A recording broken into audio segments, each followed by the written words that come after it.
At heto na nga, ang kauna-unahang travel namin together, outside the country. Dahil sa sobrang hectic,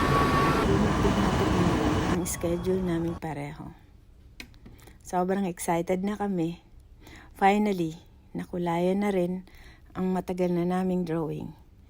Baku, Azerbaijan, ang unang naging destination namin, since biglaan nga.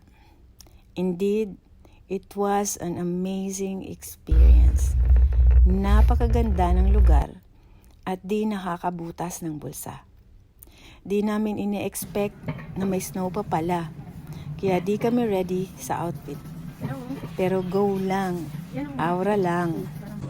Pareho naming first time na ma-experience na makahawak ng snow.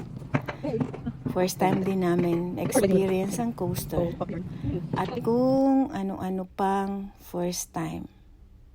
Kaya sa mga workaholic dyan, sa mga kagaya naming OFW, treat yourself with your friends, with your loved ones, or with your family. Habang may pagkakataon pa tayo.